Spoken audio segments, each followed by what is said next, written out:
Hello everyone, and welcome back to the channel.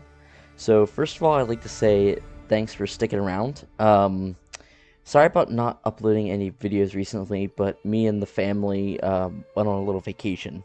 Had a lot of fun, but now we are back, and so you can expect the daily videos, well, daily-ish videos, to start popping back up. So let's go ahead and hop right in. Today we're going to be checking out Manor Lords. This is one that I've played a lot of recently. Been having a really good time with it. I've been doing the mode, what is it? You can see I made a little crest here, already. But I've been playing the, Fractured Realm mode, where you have, like, 3 AI opponents that spawn on the map, and it's been a lot of fun. But the AI really haven't done anything apart from just building their own settlements, and they did claim, like, I've claimed 3, of the territory so far. In mine, I started here, so I've claimed this one, and this one to kind of consolidate power down here. But yeah, so the AI has claimed this one and this one, but they haven't built any other towns, and they haven't really done a whole lot of anything other than building their town. And I was on the, I think I'm on just the default setting, actually. But I think for today's episode, we're gonna jump in with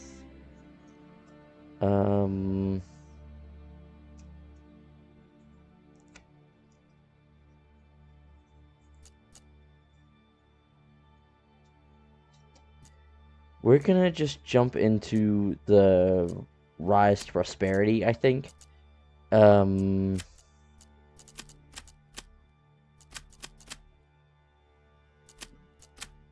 You know, let's just do Restoring the Peace, just to show what it looks like. So we also have a few different maps. We have the Germanic Valley, which is the one I chose. High Peaks, which is like a linear-looking map. Winding River, which actually looks really cool. I like this one. I might hop into that one for today's video. Devil's Hill, Jagged Cliff, Divided, and also Lake Lem. Okay, so looking at all the maps, I think I want to check out Winding River, and I'm just gonna leave all of this standard, just the way it comes.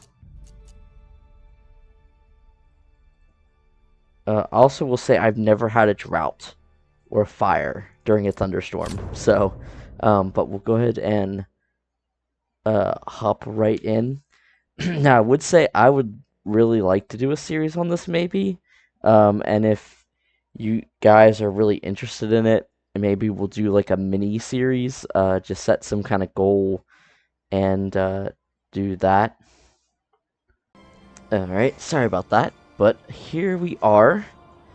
We'll zoom out, and first we'll just take a quick look at the resources we have. So this is the region view, as you can see here. It shows you all the different regions and what resources they have, which are these cool little icons, which I think is so neat. I love this map. Looks really nice. Let's just check out this message real quick. Just shows us our victory conditions. Build up your town, your manor, and when ready, press claims toward regions owned by your opponents. Once a claim has been pressed, be ready for battle. So, this is our region we start with here. As it said, we can press our claim to get other regions, which we use influence or king's favor, which I never got any of, so I don't know if that's in the game yet or not. But it looks like we do have teeming mushrooms, we have clay, we have stone, we have an endless supply of salt, so that's good, and we also have a rich resource of fish. I love having fish in my region. I think that's a really great resource to have. but I think it's even better to have unlimited stone in your region, which I think is probably the best. So first things first here, you can see our villagers are currently homeless. But first, we need to go into our build menu and gathering, and we're going to build a logging camp. So you want to put that somewhere that's relatively forested. So actually, if we go up across the road here,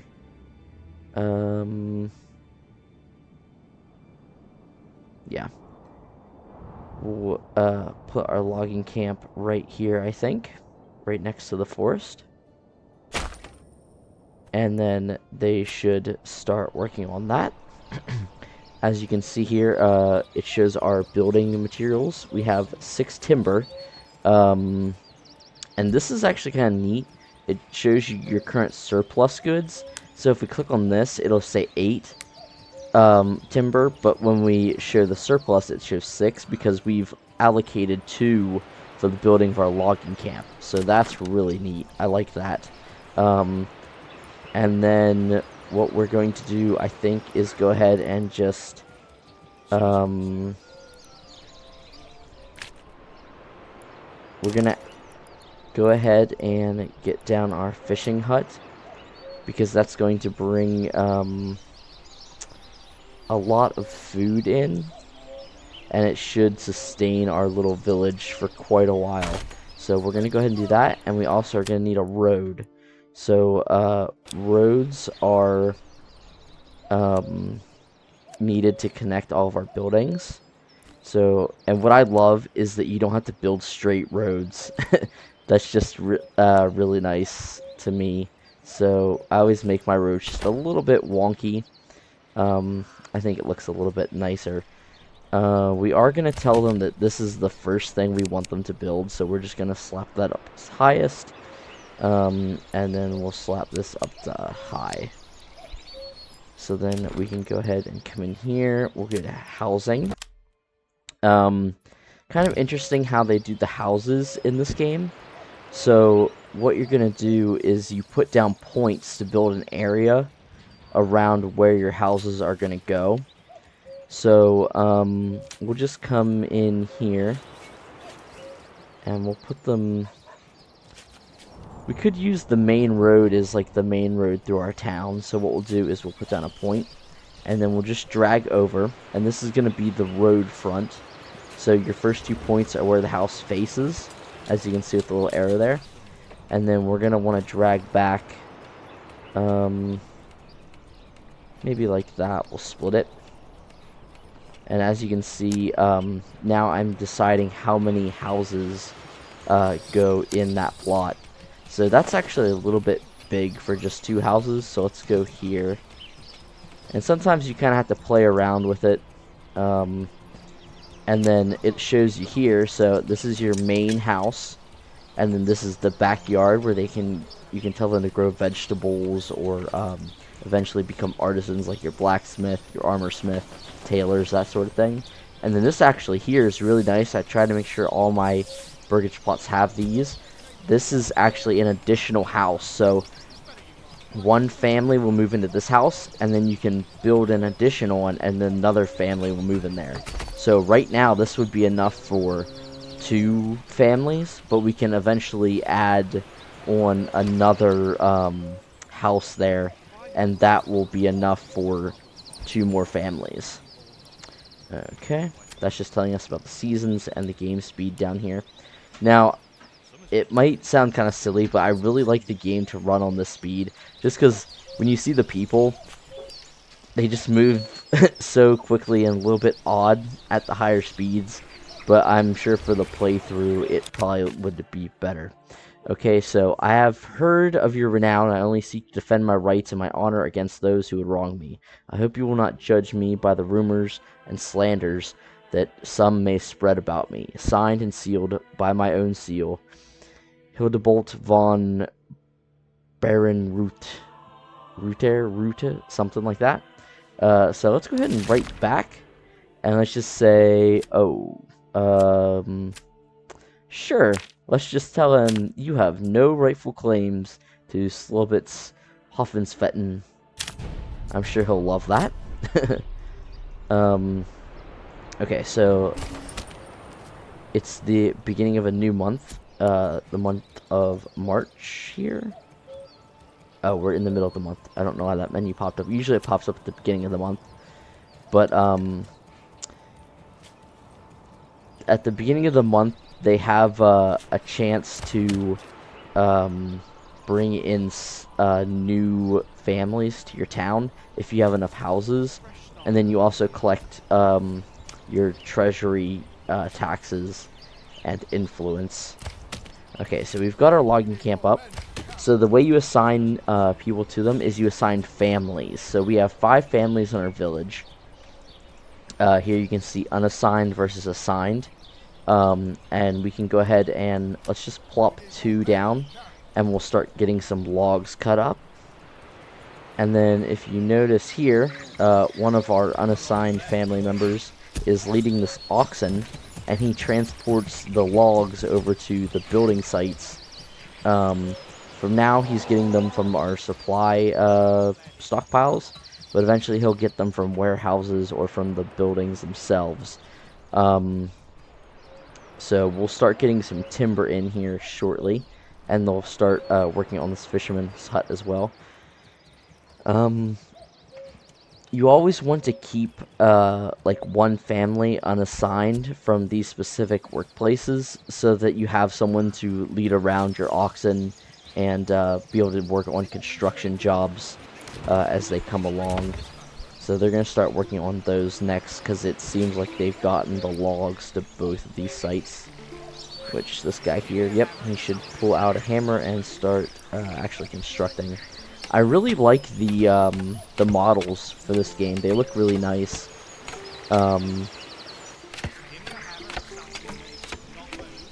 Yeah, I just really like the way everything looks, and you can actually go into visit mode, and it puts you into like a third person where you can walk around and just kind of explore your village. Once they get a little bit bigger, that's kind of nice, but... And what's kind of cool over here is we have people going out into the woods and chopping down trees, which they're pretty thick. I don't think we can see him here. But they'll start to chop down trees, and then they cut the limbs off of them. And then they'll leave the log lay, and then the oxen has to come and drag it. So eventually, what you want to do is come in here and go to livestock, and you can assign an oxen to permanently work at this work site, which eventually you'll build stables and such and get more and more livestock to be able to do different jobs with, or sheep and that sort of thing. Alright, so our fisherman hut is now complete, and we're going to go ahead and assign a family to that, so they will start gathering up some fish.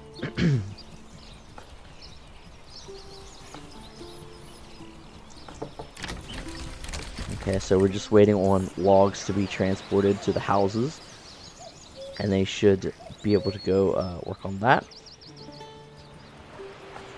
So once our houses get completed, then we'll let our oxen go over and bring in some of these logs, so that way we can start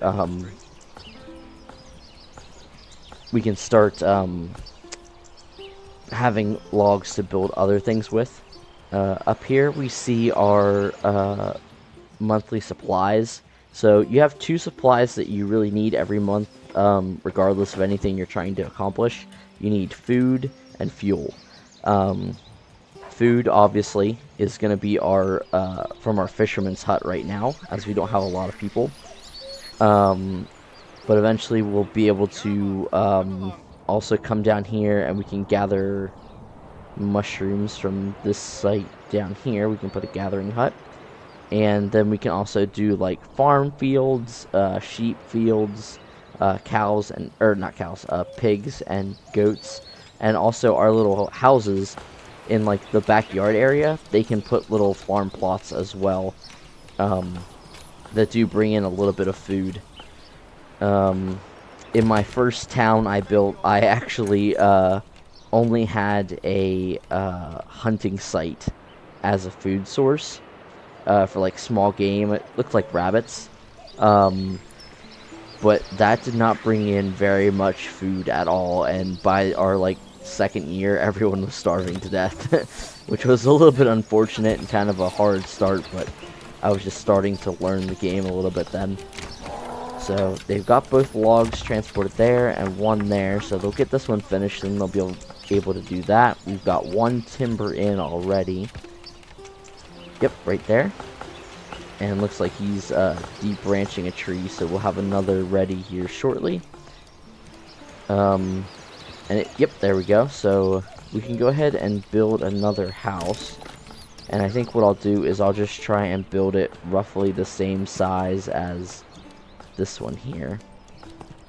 And what's nice is you can actually adjust how many houses you want. So you don't have to keep guessing exactly to get it like exactly the right size, but I'll go ahead and put that down.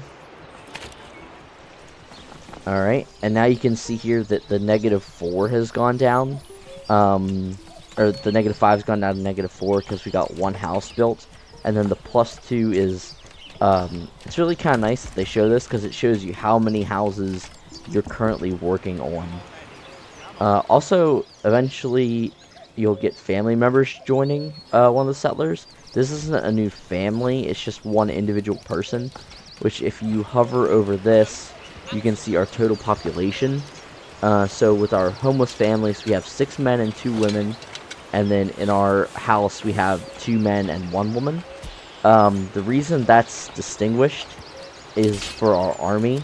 So if you go in here, we have 2 men available, because we have 2 men in houses that are 2 men that are assigned to a house and not homeless, we'll put it that way. And then so only men serve in your militia groups here, and you have footmen, spearmen, pole arm militia, bows, and crossbows. In my playthrough of it, I've mostly done spear militia and the footmen. I haven't really messed around with any of these other units a lot, but the best tactic so far just seems to be just swarm the enemy, get more men than they have, and be able to surround them. But there are a bunch of different tactics you can use, and it does look like you'll be able to get them experience from fighting battles and such, so they'll actually level up and get stronger as they fight. And what's really cool too, I'll show you on this menu is, well, we can't really see it. Let's just go ahead and assign a spear squad here. And so when we click on it, it shows us that we have 3 out of the 36 men we need. We have how many spears we need and shields. Then we also have helmets, gambesons, and mail coats.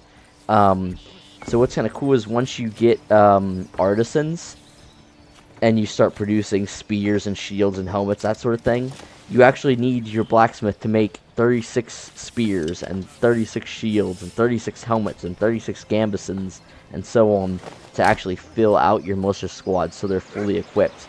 Now they can't go out, as long as they have a spear and a shield, they can go out and fight. They're just not as well equipped as they would be if they had all the other things. So let's go ahead. We've got 3. We'll need 2 more. So let's go ahead and plop down another house here. And then we'll just need 1 more for our last family. And we definitely want to get everyone housed before we really do anything else, since we have a really good food supply going. That'll get us through our first year very quickly here. Now, should absolutely be placed over there. If you go onto the seasons tab, you can see spring is from March to May with frequent rain. Summer is June to August, so your crops will grow and you'll have a possibility for droughts. In autumn is when you harvest, plow, and sow your crops, which I've noticed that they will definitely sow and plant, plow and sow in like spring and all the way up until winter starts. It doesn't have to be just in autumn, but they will only harvest in autumn.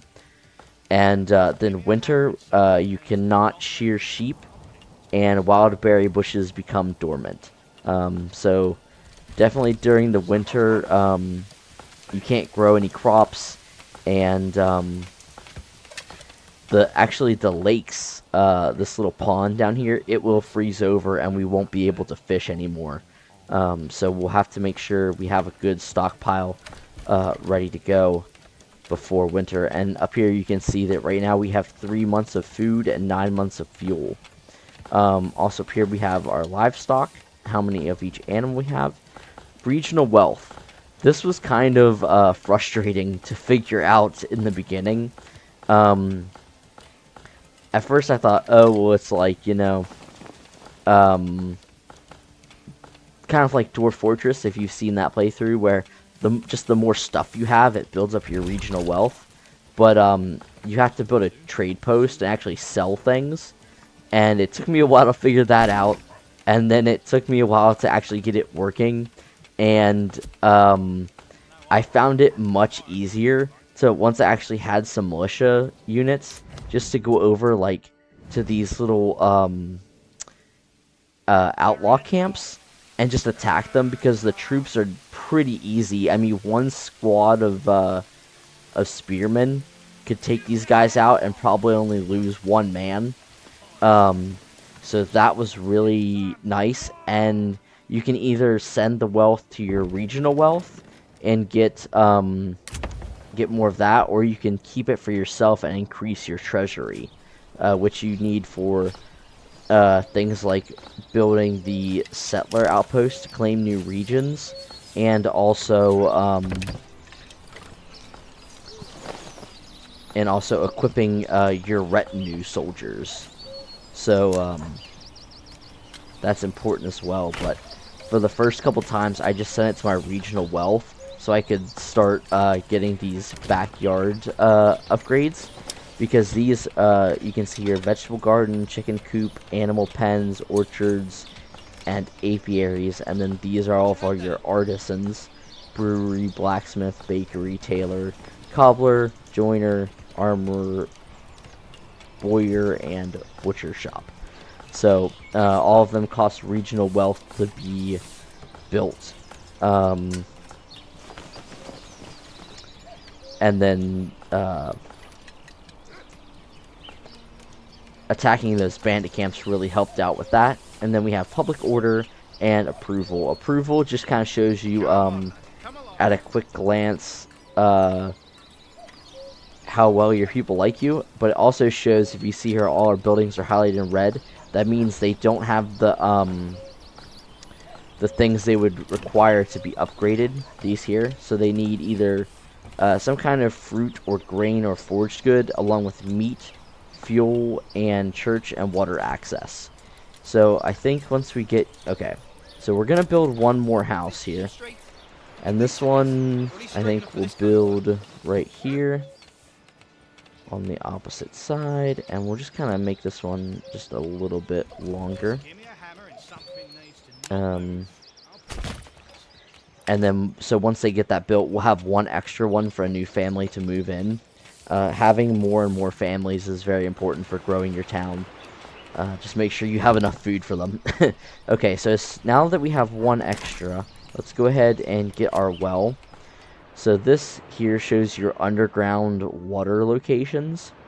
And that allows you to build your wells on them. So, oh, perfect. We can actually squeeze one in right there. So they'll get that built, and that will provide water access for all of these houses in this area. So that will tick off this one thing that they need. The next thing they're going to need is fuel.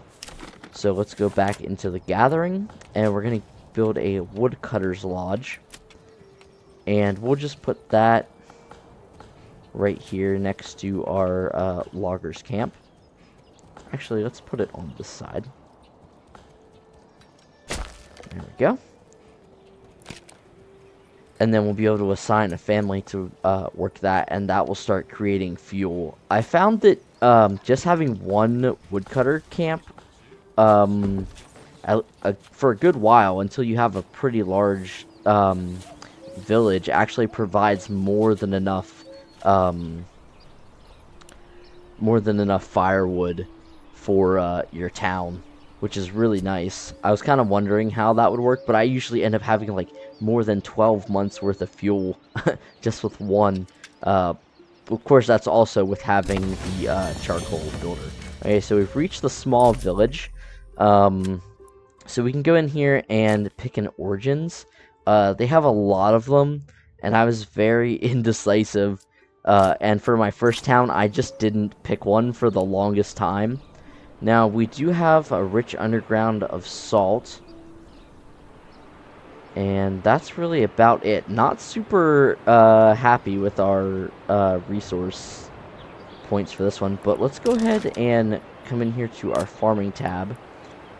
And if we click on field, it will show all of the areas that are good for, or how well an area does with farming. So we have flax. No good farming area really at all. Barley, not really good. Okay, we do have a couple good spots for rye over here, and then down here this way. This might actually be a decent spot. And then they also have smell, which is a work in progress, and fire hazard, which doesn't show you anything yet. And I don't think smell did either on my other playthrough. I'm not sure what emmer is either. An emmer field.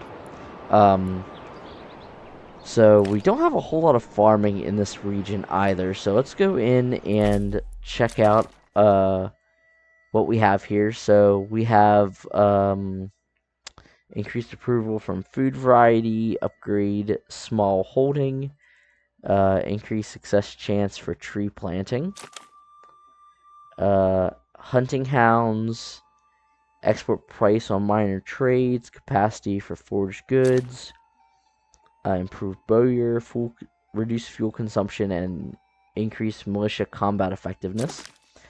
Regional wealth from burgage plots, reduced burgage plot upgrade cost, and salt and iron ore value reduction. Then we have the smiths, increased blacksmith efficiency, increased weapon export value, equipped militia provide approval, local handyman bonus, and then each of them does have a penalty as well, so this would give you decreased livestock efficiency. Right now we're looking for maybe something that would give us like salt mining or something of that. So clothing durability, sheep are more resilient, effective hunting camps, improved stonemason, reduced castle planner cost, improved stone gathering camps, decreased labor,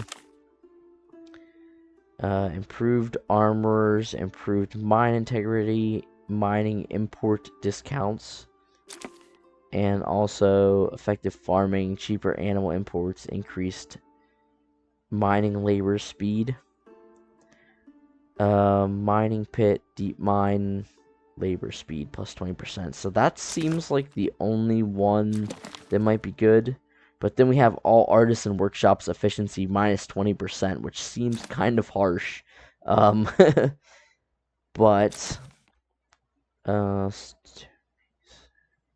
yeah, this is specifically for stones. I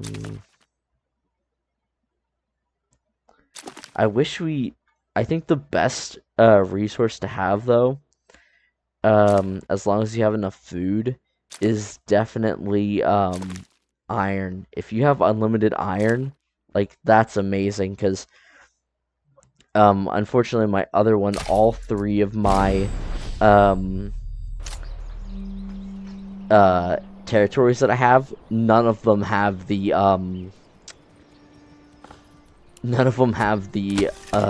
underground iron, so that was really rough. Okay, so the next thing we're going to want to do is we're going to want to come into logistics, and we're going to want to build a granary.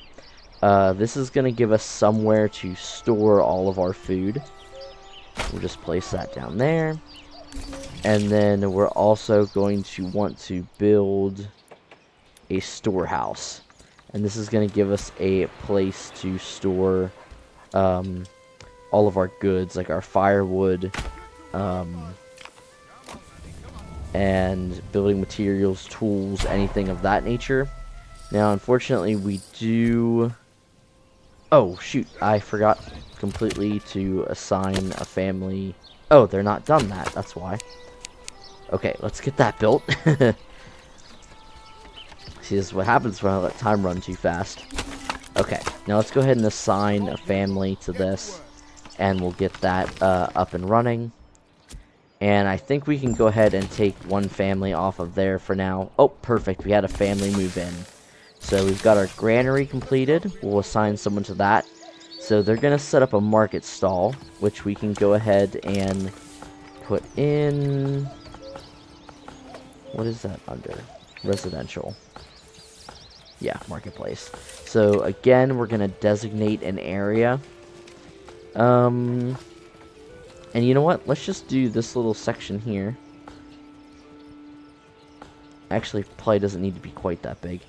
I feel like, yeah, they can actually fit quite a many stalls in that one spot. So they'll come and start building the food stall here. And then once we assign someone to this warehouse, they will then come and build a goods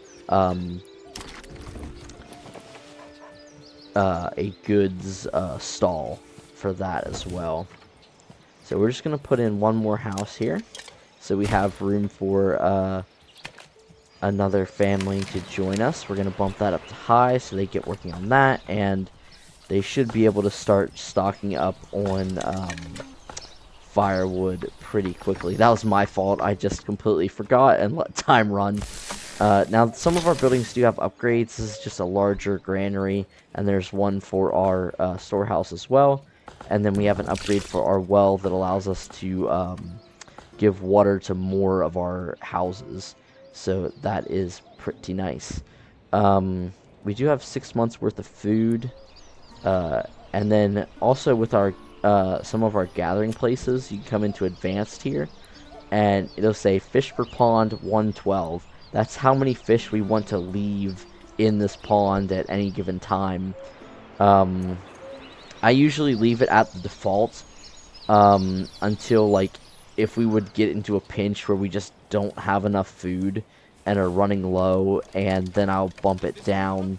But you just got to manage that you don't get it too low that it's hard for them to recover.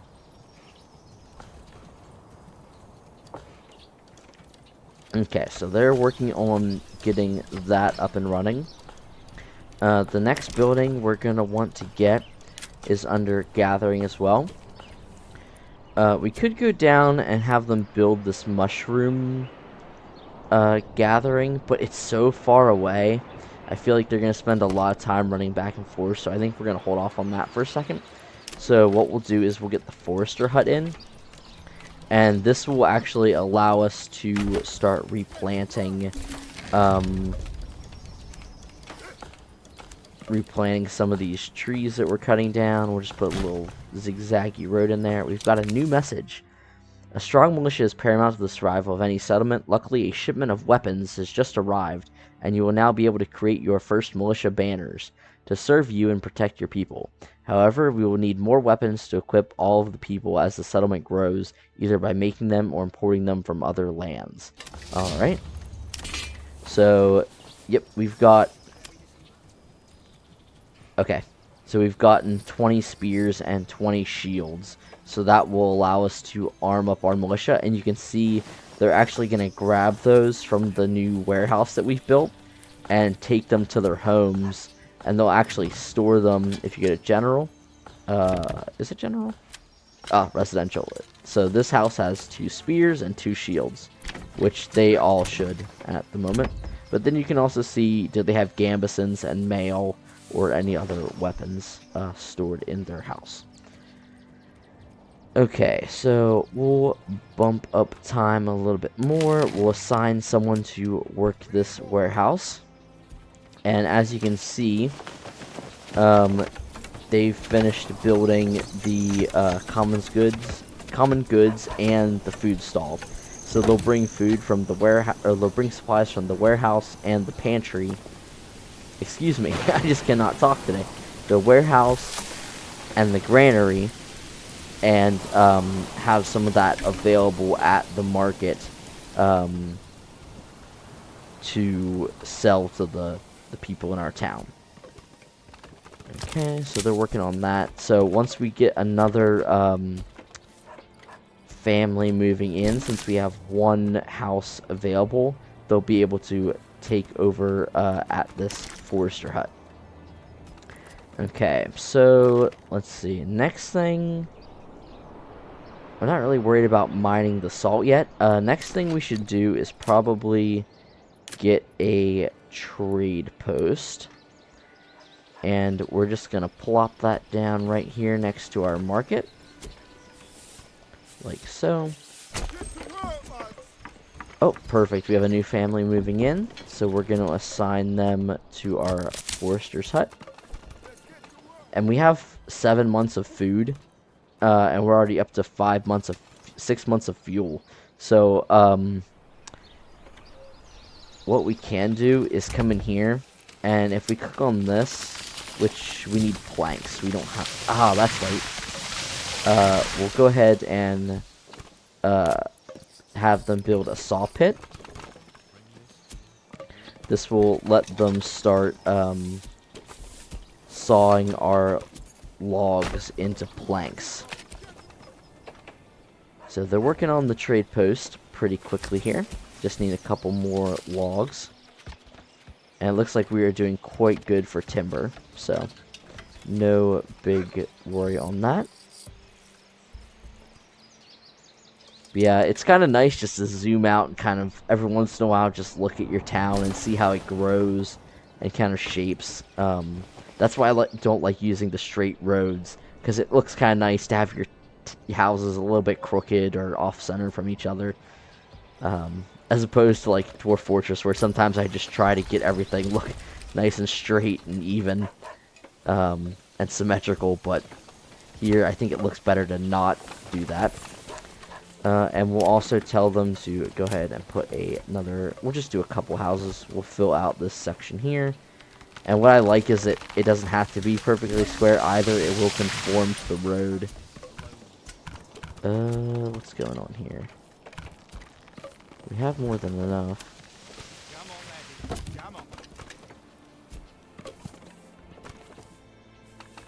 I'm not sure why it doesn't want to do that. Well, we'll just do this. And we'll knock that down to 2. So that way we'll have some more houses in here. But we can come to our burgage spot, and once we get some planks, we'd be able to get, people suffering disease may stop working. Okay, access to herbs. The herbs we get from our gatherers' huts. But, we'll probably do a vegetable garden, like, on one of these houses here. And, then they'll be able to grow a little bit of food, as well. So our foresters should be busy, getting new trees planted. As you can see, our loggers have cut down quite the swath of trees there. Okay, so next thing, we do have some stone here. So we're going to want to get a small stone gathering camp. Now I wish we had a rich source, because we could get rough stone and rubble, but here we can just get rubble. So we'll go ahead and put that down, and we'll build a road out like that, I think. Alright, and we already got a new family, so that is excellent. Make sure we got... Okay, there we go. Perfect.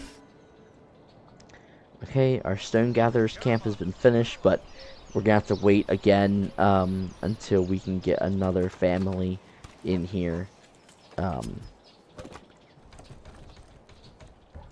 to be able to do that. And you also need to have someone assigned. Oh, we lost 14 fish to the bandits. That's not good. I think we are kind of drawing near to the end of this episode. I wish I could have gotten a little bit further in, but I'm pretty happy with where we got. I probably should have sped the game up just a little bit faster, but I like just watching them. But I think what we'll do is we'll go ahead and maybe grab these guys and we'll go and fight the bandits, which is a little bit of a run, but that's okay. Just so you can kind of see how that goes. So what we're going to do is we're going to rally them, and we'll just rally them here in this field here, and then you can see they're going to grab their equipment. And what's neat is each one of these is like a dude from your town, so you only can field as many as you have, and we only have 16, so it might not go too well us going to fight these bandits, but hey, for the sake of the video, right, they can give their lives. So we're gonna have them come down here, and let's just have them walk, but we're gonna speed up time. So while they are in their formation, they are not gonna be doing their job. So if you have everyone out, you know, mustered up into a militia squad and the crops are ready to harvest, well, there's not going to be anyone in your town to harvest crops. So you have to kind of be a little bit strategic about when you want to send your guys out to fight. So we have a couple things. We have missile alert, which they raise their shields against enemy missile attacks. Stand your ground, they fight defensively. Push forward is more aggressive. They can form shield walls.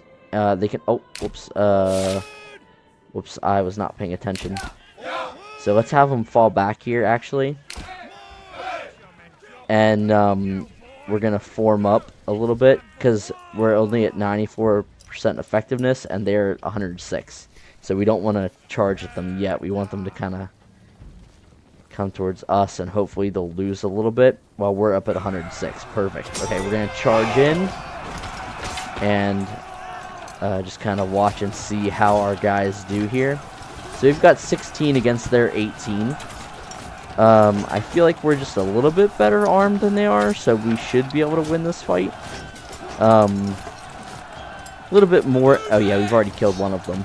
A little bit more entertaining when you have multiple squads and there's more enemies, but... Oh yeah, we're handling them pretty well, actually. So we did lose one guy, which is unfortunate. And it's also unfortunate that you can't pick up their equipment when they drop it. When they die, it's just gone. At least I haven't found a way to do that. And also you can see, like, their morale and their fatigue, which they're good on both of those. We're winning this pretty easily, which is quite nice. I like the animations on it. It's pretty good, too. Like, obviously, it's not, like, one-on-one complete combat, and there's things that could be improved with it, but it looks pretty nice, I'll have to say. I enjoy it. It's not kind of like the arcadey. It looks more, a little bit more realistic, but, and then you can see all of the slain enemies here on the field. There's one of our guys that we lost. Was he the only one? Maybe. Yeah, we had 16. They had 18. So yeah, not bad. We did pretty good. And so I've just gone over here to the bandit camp and double-clicked on it. So they're going to start moving over here. And they'll actually, like, loot the camp. Now, if you're fighting a battle on your own territory and, like, all these guys die, there's actually, in here... What's it under? Residential? Yeah, corpse pit.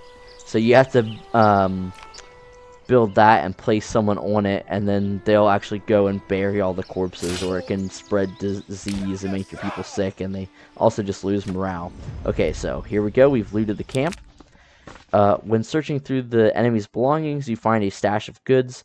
They could be sent to your people who surely need them, though it is your right to keep them. So if we send the resources to the town, they'll get the regional wealth, and if we keep it, we'll get money. So we'll send it to the town, and then we'll just grab these guys, and we'll have them come up here. So if you remember before, we had 50 regional wealth. Now we have 138. So we got 88 regional wealth from that one bandit camp. That's amazing. So what we can come in here now is we can do a vegetable garden. And let's just go ahead and place down a couple, because it doesn't take the resources until you actually, or it doesn't take the regional wealth until you actually start, like, buying the seeds for them. So that's kind of nice. But, we can also assign them there, just for the sake of it. But, yeah, raiding the bandit camps is definitely the way to go for regional wealth. Now, if you look at the trade, I'll talk about this for a second. You have a list of all your resources. So you have construction, crops, food, crafting, commodities, military, and fuel. So for mine, on my other playthrough, I went to crafting materials, and I had a underground stone mine. So I was selling this rough stone. So if you uncheck it, it said trade will occur between your occupied regions, provided they have set their appropriate trade rules. So that will allow you to trade between two regions that you own. If it's checked, you'll trade with like AI foreign traders. And then you just, you also have to come over here and say whether you want to import, export, or both.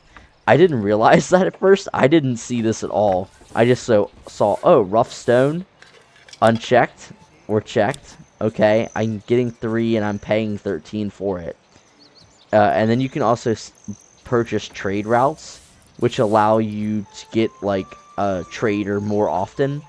But I did not see this at all, and I was like, why aren't I selling any resources? So I really fumbled that up for quite a while. And you also need a family assigned here, so that they will actually move the goods to your trade post. But we don't have anyone ready at the moment. So let's go ahead and actually put down another house here. Let's just do 2. There we go, lower that. Perfect. So we can get some more families moving in. But yeah, so trade's really important. For this one, I'm not sure what I would trade. Probably the salt. Let's check and see how much the salt actually sells for. Trade should be under crafting materials. Salt. So it sells for 5, and we can buy it for 15. That's really good. But if you look, it's under the major trade tabs. So we would actually have to purchase a trade route, which, I mean, we can go ahead and do. So once you establish a trade route, you'll get a trader that actually walks around the map. And also, whenever you buy one, it costs more to buy any of these other ones. So, it would definitely benefit us to go ahead and build this mining pit. And get that placed down. And then we'll just put a road in there. And why not? We'll have one come that way as well. So they'll eventually get that built and start mining some salt for us. And we'll be able to sell it at our trade post to gain even more regional wealth. Let's speed up time real quick so they get one of these built, and I'll just show you, which we're late in the season, so it's not going to help us for this year, but they'll at least get it planted. Show you the cost for getting our... Oh, I also never remembered to disband our guys here. There we go. So they'll all return to the village. They were just hanging out there for like months, but you know, it's okay. So they're all back at work now. That's probably why this wasn't being built. Okay, so there we go. So we can get carrots, cabbage, or beetroots. Beetroots provide a low yield and take 10 weeks. Cabbage provides a high yield and takes 18 weeks, and carrots give a medium yield and take roughly 14 weeks. I was doing mostly a mix of cabbage and carrots. I didn't really do the beetroots too much, just because of the low yield. But I think our first one we're gonna grab cabbages, and then we'll do carrots here just because we don't have enough to get the cabbages again. Each one costs, as you saw, a different amount of regional wealth, and we're back down to 3. So regional wealth does go really fast. You also need it for buying livestock. If we come over to our hitching post, you can see here we can upgrade it to a small stable, increasing the size, or we can purchase oxen or horses. Oxen are for, like, bringing around supplies, plowing fields, that sort of thing. Horses are for trading. And then there's smaller trade posts you can build that use mules. I really want to see cavalry in this game so much. I want them to make it ridiculously expensive because I feel like it'd be pretty powerful. But I would love to see even just a couple cavalrymen. Like, if I could mount my retinue, that would be amazing. Also, a couple more quick tips I've noticed. So say I've grabbed this and I upgrade it to be my blacksmith shop, and then I add on this extension so I can put another house, and I set it to low priority. I can't manage my blacksmith shop because the build menu is here instead of this menu. Same thing goes with like any of your crafting buildings and stuff. Your granary, if you upgrade it, then it becomes the crafting menu. You can't, or the build menu. You can't actually see this here and like manage people in it. Where this really became annoying was my manor. I built my manor, which is under administration. This is like your main base. So we could plop it down. It doesn't really matter, but we'll just plop it down like over here. Like so, maybe. And then you can go in, you can place roads just like any of your other buildings. And then you can also build walls and gates. So that's really cool. So I went and I, like, you know, built my little walls, and I had it like not all the way around, but about 3/4 of the way around. And it took like it took a lot of resources. It was like 150, or it was like 90 planks or something. And I built my manor kind of like, you know, a fair distance away from my village, so my village didn't encroach on my manor. And it took them a really long time to get back and forth. Well, because my manor was being built, I saw this menu, and I couldn't actually manage my taxes level or my tithe level, which gives you influence, which is like donating food to your church. Well, I was running out of food in my village, and because I had a pretty high tithe because I was getting influence to be able to buy one of these other regions, and I couldn't change it, so every month I just kept giving more and more, you know, giving more food to my church, and I couldn't change it, so I was getting into a food deficit, and people were starting to starve. So be careful with that you don't have like too much going on to be able to build things kind of quickly if you need to access them a lot, you know, certain buildings. But yeah, have had a lot of fun with this game so far. And like I said, I would like to do a playthrough on it. Maybe once one of my other games finishes up. Just because I have a lot of games started so far, and I told myself I wasn't going to do it, but there's just so many games I want to play and get to. But yeah, I just have so much fun with this game. Even though playing it at this speed is really slow, but I just enjoy it. Let's go ahead and hop down into this mode, and you can see here's our guy, and we can just kind of walk around the town. You can see up there our trader is actually coming, but we don't have any salt ready yet. But that's okay. Yeah, you can just walk around your town, check out your villages. Here's our little well that we dug here. I will say, I haven't really done this too much, but the AI, that's my dog if you heard that in the background. Um, but sometimes when you have a big town like this, the AI will just like randomly walk off the road, and I don't know if it'll let me do it. No, it won't. But they'll just like pass through somebody's house if it's shorter to get where they're going to deliver supplies. Yeah, there goes our trader. So yeah. But like I said, had a lot of fun with this. Wrapping it up now because I've gone over how long I wanted to go. But and I'd love to do a series. But let me know if you guys are interested in it. And what modes you would like me to do, because I'm not sure about that either. What would be the most interesting to watch. But also waiting to see if maybe more updates come out, because they have been doing a good bit of updates. They just updated all the like burgage plot stuff and the trading and everything.